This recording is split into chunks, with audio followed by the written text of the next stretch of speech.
Good evening from New York. I'm Chris Hayes. Hold on, it has been quite a day. Right now, we are in the midst, as you might know, of an impeachment inquiry into the president for attempting to use the full force of American foreign policy to get a foreign country to meddle in our election by manufacturing dirt on his political opponent. That's the high crime, in the Constitution's words, that he is accused of, that basically he's admitted to. Tonight, we have new reporting about the scope of that pressure campaign, because it wasn't just one phone call. The New York Times reporting that two of President Trump's top envoys to Ukraine drafted a statement for the country's new president in August that would have publicly committed Ukraine to pursuing investigations sought by Mr. Trump into his political rivals. One of those two men, the former special envoy to Ukraine, Kurt Volker, testified on Capitol Hill today. He also turned over some incriminating text messages to that committee. We're going to show you those in a moment.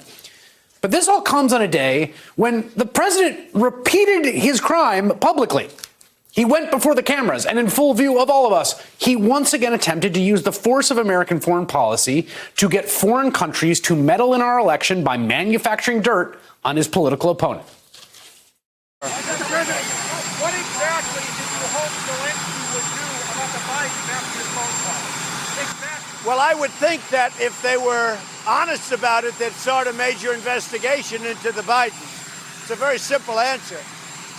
They should investigate the Bidens. Okay, there he is. He said it. I mean, we knew it, but now he's saying it again.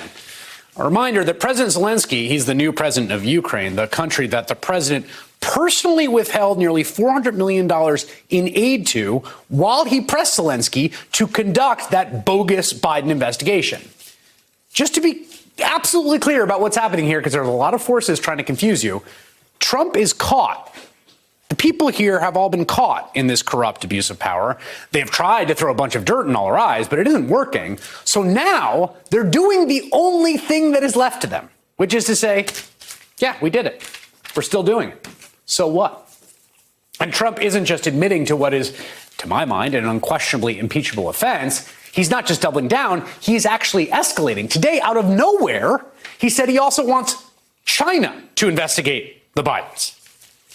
And by the way, likewise, China should start an investigation into the Bidens. Because what happened in China is just about as bad as what happened with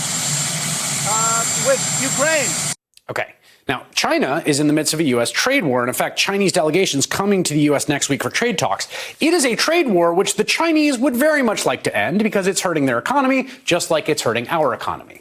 And in the context of talking about that trade war that China wants over, the president tells China to investigate the Bidens. He might as well have said, I would like you to do us a favor, though. And by the way, China's not a place with a very strong rule of law. It's an authoritarian state that routinely imprisons and even kills dissidents. A place where the Communist Party abuses investigations all the time to go after American businessmen. That's who he's telling to go after the Bidens. Remember the component parts of this. The president ordered the aid to Ukraine suspended, even though it had passed with bipartisan majorities both houses of Congress. He sent a message to Zelensky by telling Mike Pence not to attend the new president's inauguration, and then he ratcheted up the pressure personally on a phone call to Zelensky. Today we learned that the chief U.S. diplomat in Ukraine understood exactly what was happening, that it was all as bad, as corrupt, and as egregious as it looked. In closed-door testimony in Capitol Hill, the former special envoy to Ukraine, Kurt Volker, reportedly provided text messages, including one from the top U.S. diplomat who wrote, according to ABC News, I think it's crazy to withhold security assistance for help with a political campaign. Now, in response, a Trump political appointee by the name of Gordon Sondland, you'll be hearing more about him, so get familiar. Now, Sondland donated over $1 million to Trump's inaugural committee, and now he's got this position. He responded like a White House spokesperson, insisting the president has been crystal clear, no quid pro quo of any time. He then added, I suggest we stop the back and forth by text. Good one, dude. Now, the New York Times reports that Sondland made those statements, there's no quid pro quo, after he talked to the president. He got them straight from the source. Sondland is one of the people who drafted that statement that would have committed Ukraine publicly on paper, signed document to pursuing the investigations. He also assisted Rudy Giuliani in his ceaseless meddling in Ukraine, according to Giuliani himself. It's just the latest revelation about the scope of the insane rogue foreign policy being run by the president's personal attorney, a rogue foreign policy that has nothing to do with U.S. interests or the national interest or the public interest or what's good for the people of Ukraine or good for the people of the United States. Again, the president endorsed this in his call with a foreign head of state.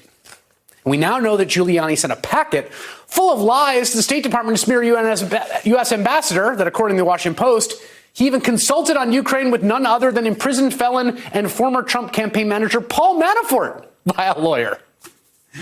It amounts to a complete nutjob conspiracy operation to smear political opponents that's being run by the president's lawyer and by the president out of the White House and turned into American foreign policy. Hey there, I'm Chris Hayes from MSNBC. Thanks for watching MSNBC on YouTube. If you want to keep up to date with the videos we're putting out, you can click subscribe just below me or click over on this list to see lots of other great videos.